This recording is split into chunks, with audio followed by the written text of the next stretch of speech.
Hi, I'm Mike. I'm a storyteller. What makes me unique as a storyteller? Great question. For one thing, I'm able to find the humor in almost any situation.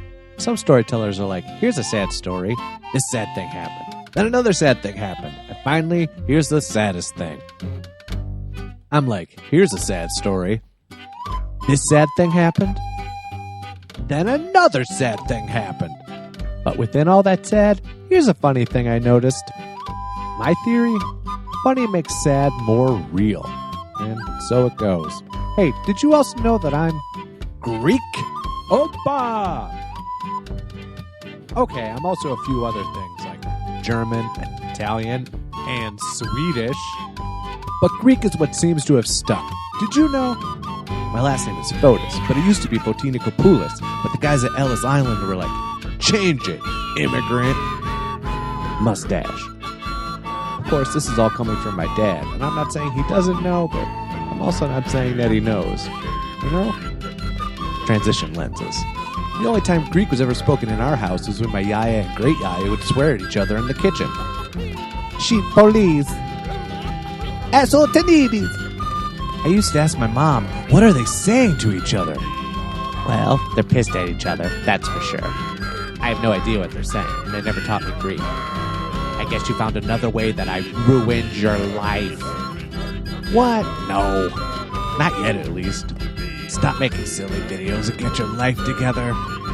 You're 37. Now is not the time, Mom. You're a terrible drawer, but I love you.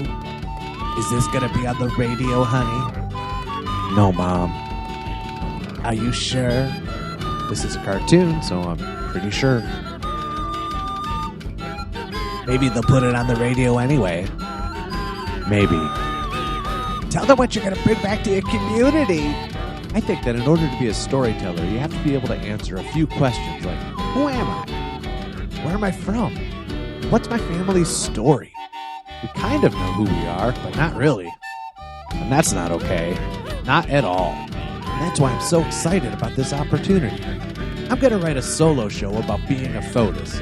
And I'm going to write it whether or not I win. But a Greek storyteller going on a trip to Greece?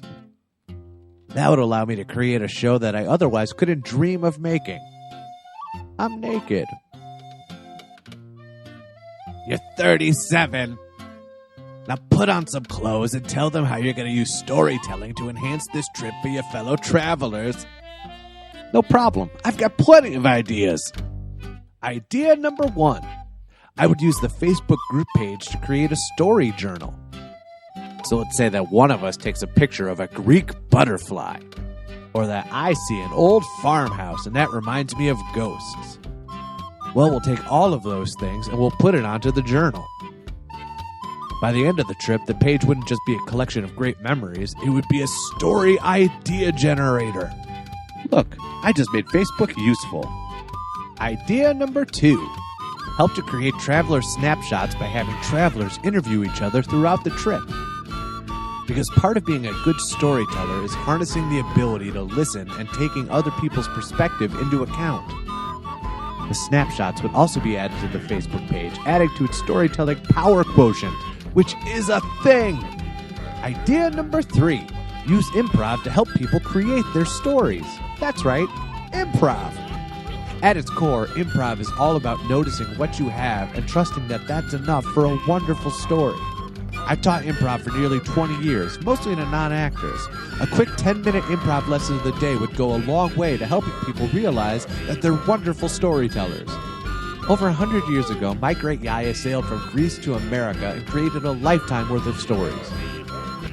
Having the chance to go back and learn more about the art form that I love would be a marvelous beginning to a brand new story. Thanks for watching.